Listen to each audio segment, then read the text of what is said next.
Okay, here we go with another of the instrument care and feeding videos, really designed for beginning students and their parents to kind of understand how to put together the instrument and the basic maintenance that's involved.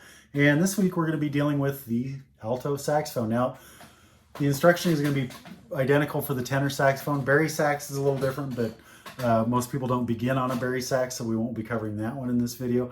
So this will work for tenor or alto sax. The first thing we want you to do is take this reed, and you'll see there's a really thin end and then the bigger end here. I want you to stick that whole thin end in your mouth.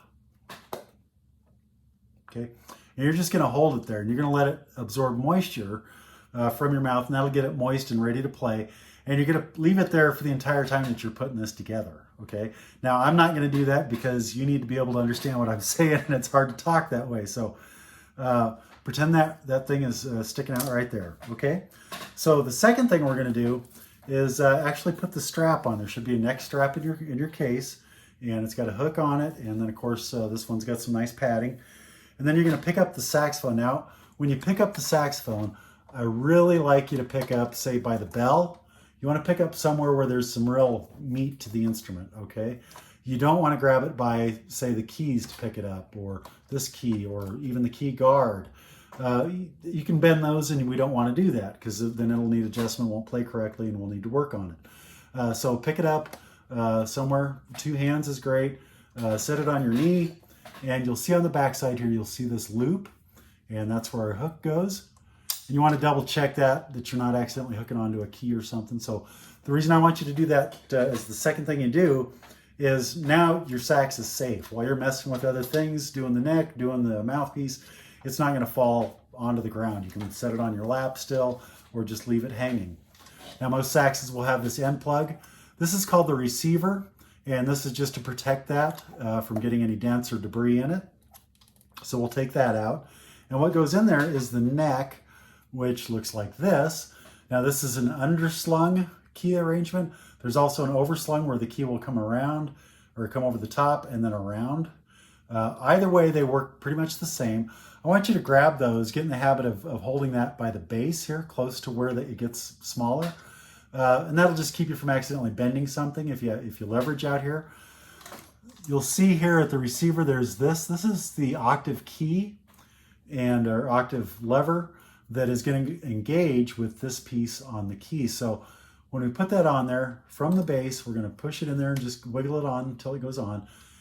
And you'll see that key goes over the top of that post. You can kind of see it side profile there. So where that exactly ends up is going to vary a little bit. You've got a little bit of variance here for position, and it'll still work. And that's going to vary a little bit by the player. For now, just put it to where it's right in the middle there, just like that. And then you'll see on the receiver, we've got the screw here. We just need to thumb screw it so that the neck doesn't wobble around real easy. You don't have to get it super tight. So that's the neck. Now, also on the neck, you'll see this piece of cork here. Now, your mouthpiece is going to slide on there. We need to lubricate that and also protect it from the moisture that it's going to encounter. And so in your case should have been some cork grease. And we're just going to put a bit on there and then smear it around a little bit with our finger.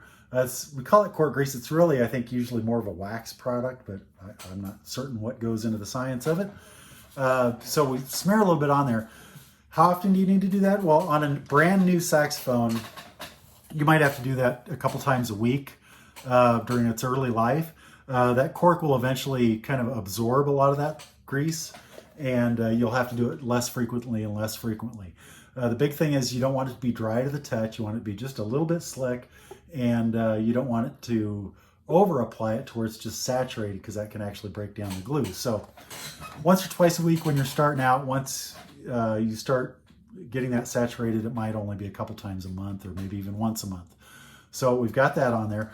And now we'll jump to the part where a lot of beginning students kind of struggle a little bit, and that's the reed and the mouthpiece. So you've had this reed tucked away in your mouth.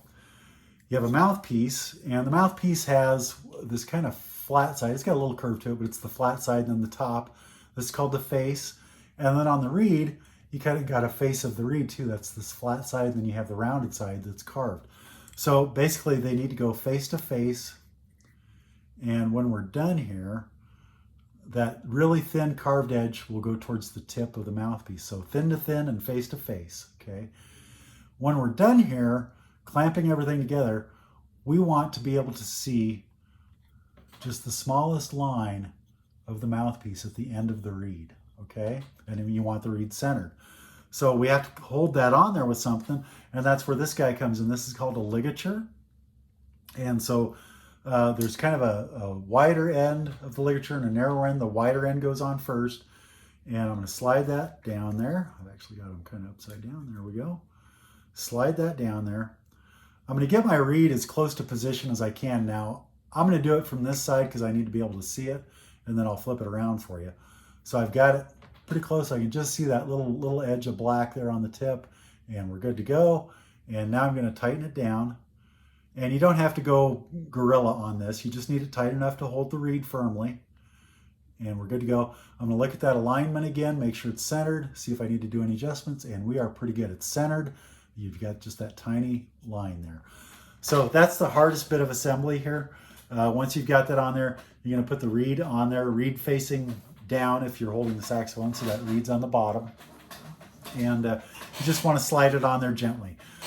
This is how we tune the saxophone. Your director will help you do that. If you're playing flat, you're going to push it on. If he says you're sharp, you're going to pull it back. So your director will help you do that. For now, just put it on there till it's snug. You're good to go. So now we're done playing. We've learned some new notes and stuff. Now we need to disassemble it. So we're going to take the mouthpiece off, loosen the ligature, just a couple turns there, slide that off. I want you to put that reed back in its little plastic case. So that's going to help it dry nice and flat. It's going to make it last longer, and it's going to play better for you if you put it in that case. Also, you want to take that reed off every time you play because you don't want that moisture to just stay trapped in your mouthpiece and weird stuff starts growing. We're going to put the ligature back on there. Should have a cap. That'll go on there. That'll protect the tip of the mouthpiece, and that'll go in the case. The neck here, we're going to loosen that screw, that receiver screw, with just a couple turns. Grab it by the base, pull it out, and put it in the case. Now you're left with just your saxophone on your strap still, and we want to get the moisture out of there. So what we're going to use for that is what's called a swab, and this is a cloth. It's usually got a piece of foam or a brush in here and a weight on this end. And what we're going to do is we're going to drop that weight, hold our saxophone up and vertical. We're going to drop that weight all the way down there, just like so. Let gravity take that weight to the bottom. Just heard it hit the bottom. Now I'm going to stuff a little more of that string down in there. And now gravity's not helping me anymore, so I got to kind of stuff it in there. And then I'm going to tilt the saxophone, and you see that weight dropped out there. So now I'm going to grab that weight. If I have to, I might have to kind of help this foam get started in there, and then I just pull it through, just like that. Comes out the other end, and you're done. So you want to do that once or twice every time you're done playing. Now, sometimes you're rushed at the end of class. We do sell this item here. This is called a pad saver. It's got a special fiber that wicks away with the moisture from the pads. And this takes the place of that end cap and your swab, and you just drop it in there. You're done, put it in the case. Now, the catch is it doesn't do quite as good a job around the corner here because it's a straight piece and the sax is bent. So I like to do both, and that gets us to our weekly maintenance. So that's your daily, your weekly maintenance. You're done playing. If you're using one of the stuffers, go ahead and also run the swab through first and then put your stuffer in, and that'll just get all the stuff out of this bottom here.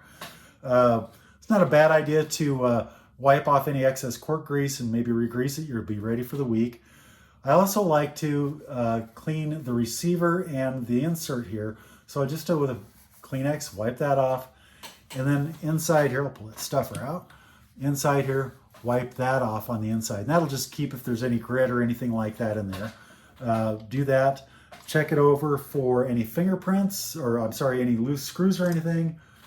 Wipe off your fingerprints for the week, and you're good to go. So pretty simple maintenance on there. So if you have any questions about the alto sax or the tenor sax, how to maintain them, just give us a call, 308-234-1970. That'll get you to all three locations, Kearney, Grand Island, and then out here in western Nebraska, northeast Colorado. You can also call me directly if you're out here in the west, 308-284-8384. You can always check us out on the web at yondasmusic.com. Facebook, Instagram, and all that. Speaking of Facebook, excuse me, saxophone isn't your instrument, but you still need to know those basic procedures.